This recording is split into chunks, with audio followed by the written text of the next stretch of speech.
Hi guys, it's episode 63 of the Rieg AD Wedding Show, and today we're talking flowers.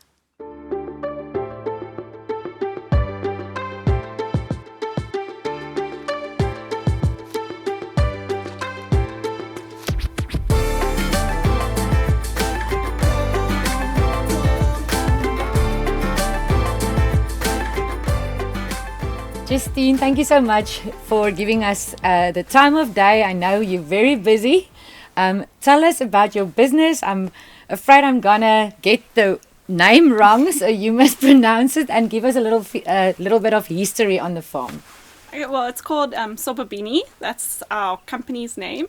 Our Facebook and Instagram pages are Sobabini Farming. Okay. And the farming's not official part. We just added it so people know that it's we're not just selling flowers. We're actually growing A farm. flowers. Yeah, A flower farm. exactly.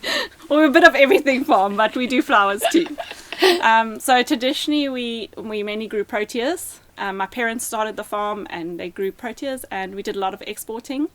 And then after the fire in 2017, we started to diversify because the proteas burnt, and so they take 4 to 5 years to get back up in production. Yes.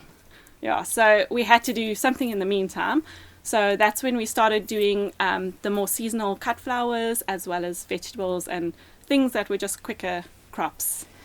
Did you lose all of your proteas, or how much of your crop are you talking about? Yeah, the majority. So we had about 100 hectares under proteas. They planted in rows. A lot of people just think they grow wild. Yeah. But we actually mostly have hybridized proteas that are done specifically for cut flowers, and they grow in rows under drip irrigation. So those mostly all burnt. We saved half a block of pincushions and a couple of rows of leucadendrons, and that was about it. And we have planted some since then, but obviously those are still slowly coming into production. Yeah, so. That is just terrible. Okay, so you sell flowers, but I mean, we've met at the wedding expo. You also do arrangements. So how did that come about? Well, that's my mom did wedding arranging, mostly for friends and family. Although she did do it professionally, she preferred not to do it as a business avenue. Okay.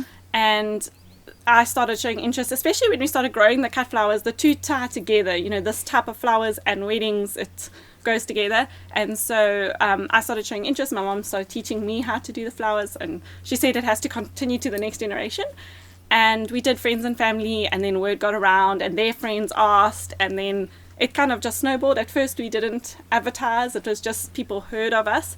Then we started putting up photos on Facebook, and people started contacting me, and I just said this is another avenue that we can go into, and if we can grow the flowers and sell the flowers and arrange the flowers, then let's do it all. Oh well, if you can grow a business on word of mouth, then you know you've got the right kind of business, because it's no marketing method can be as powerful as word of mouth. So obviously you're doing a great job of it. The flowers that you've got in your hand now, you just picked. I hear it's going for a small lockdown wedding. What is it? I don't know much about flowers. I just know it's very beautiful. This is just a mixture of snapdragons, got some anemones, some ranunculus, 1 or 2 lisianthus. So they're quite seasonal flowers. Planted, they normally start around spring and they flower from July till September. And I just do them in small beds around here. They what I call our speciality flowers. Okay. So we don't do them in large numbers, and we mainly just do them for wedding work. And we'll rotate them throughout the year. As soon as these are done, I'll pull them out and plant the next seasonal crop. Okay, and with these, how do you go about now? Do you put them in a special place? Do you put them in sugar water? So, I mean, different flowers have different requirements to preserve them. So, yeah, some do better with a little bit of flower food. Some do better with a little bit of jig. You can hear a lot of your grannies will give you tips. Yeah, I've heard the sugar and the jig tip. So. And it really depends on the flowers. So, like some of them make dirty water and need that little bit of jig. Some of them require more foods. We have very good water quality up here, and we just found that a kind of sterilized, clean bucket and fresh water is is more than enough. And we've got a cold room. Oh, okay. So if we have to use them for a date, we'll keep them in the cold room. Okay. It runs at 4 degrees. And then when we normally pick them a bit closed and put them in the cold room, and then you take them out, a day or two before the event, and they start to open, and then they time perfectly. Okay. But for like our bouquets and the farmers markets, those type of things we do them as fresh as possible. So we'll just cut them that day or the day before, bouquet and straight out, because those you want obviously to last in your house as long as possible. Okay, and tell me, is our local market, being a flower grower or a flower farmer, is it better now because we cannot import? So will people more make use of our local produce, or how did this whole COVID affect your flower farming business?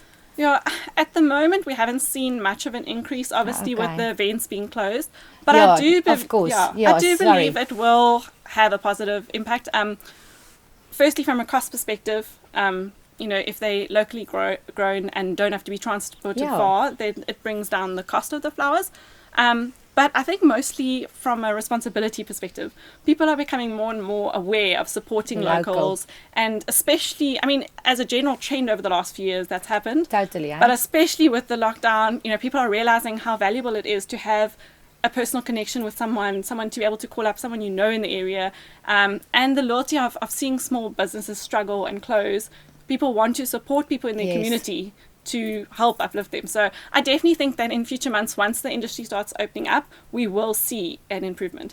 In the past, I'm talking like years ago, I always said that Pinterest was a double-edged sword, because people see photos and they want it. And it's great for me to see what plan you want, what theme you want. Vision or whatever. Yeah. But in terms of seasonality of flowers, it was, I want that one. Even if it's out of season, now it must be imported, but I don't want to pay that price for it.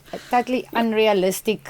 Yeah, and I think that now more and more people are becoming educated because they're showing an interest, and they're saying, what's in season, this is my color, this is the type of look I want. Yes. And then I'm finding more and more people are asking me for direction of what flowers I can use or have available. Because you're the specialist. And that's, for me, suits me. But also, it's an environmental responsibility to use what's in season, what's fresh, what's local. Yes, and what's of the like area. It's totally. It feels as if a veil has been lifted, and people are totally more aware and awake. And we even we're even finding with the proteas. So that's why I said traditionally we used to export everything. There wasn't much interest in proteas 15, 20 years ago in South Africa. It was seen as an exotic flower elsewhere in the world. Yeah. Now we have more requests for protea than any other flowers, because people, I think, feel that natural pride. They want something that's South African and that they know. Authenticity, yeah. And authenticity. So there was not a market really for proteas. My dad still, I don't know how accurate this is, but my dad still credits Minky van der Westhuizen for her king bouquet. Oh my word. Because we noticed a big demand, and it might have just been the fashion, it might have just been a coincidence, but we noticed a big demand for proteas after that. Yeah. Tell me, do you only do hand bouquets, or is it the table bouquets, everything? If you ask for a wedding? Everything. So at the moment we do most of all I've done so far is like bespoke packages, so people tell me what they want and then I quote them on it. I can do all arrangements. My mom is definitely the more technical one. I like doing the hand-tied, very loose, natural look, and I would say my mom's style is that too. She likes that, so she's, like I said, the one that taught me what I know, but she can do a lot more. So like the big wired bouquets, that's very technical. That's a skill that I'm still learning. And with every wedding, if we do something new like that, then I watch her and see how she does it. But she knows all the technical work behind those type of getting an unnatural arrangement, if I can call it that. I prefer to use the natural form of the flower and see how that's going to work. Yeah. Okay. I think we must go on to the next flower fields. I want to see what's there, and I want to walk with my hands like this through the flowers. That's my dream, like this.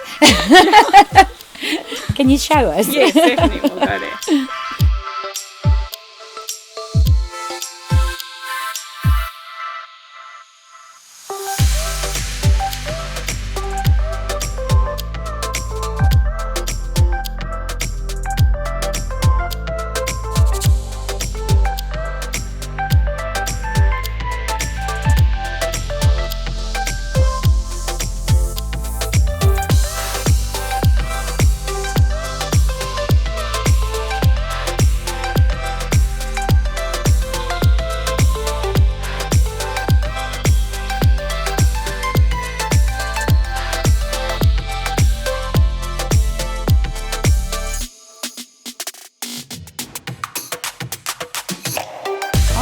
was nice, Justine. Okay, now you must just tell me, do you only do weddings, or can the viewers contact you for any occasion? Any occasion at all. We got into weddings because of word of mouth, so we went from one wedding to the next as people asked and recommended. But we've also done baby shower bouquets, we've done flower crowns for bridal showers, funerals, so really anything that you have a need for special flowers or custom made arrangements. Okay, so we'll make sure to have all your detail in the drop down box below. And if you can give, it is a wedding show, if you can give a future bride or a groom any advice in choosing their flowers, or general advice being in the flower industry so long already? Sure, I don't know if this is advice, but I can say my favorite brides or weddings to do are one when a bride gives me their vision or theme. I like rustic, or I prefer florals to greenery, that type of thing, and then whites or pastels, and this is my favorite flower, and then lets me come up with a lot of the how exactly things are going to work. And I always say, the work is my own. I'll take a photo as inspiration, Yes. but I'm not going to copycat it. I think that we have our own style, and if you look at our photos, there is a common trend. So people that like our work should contact us.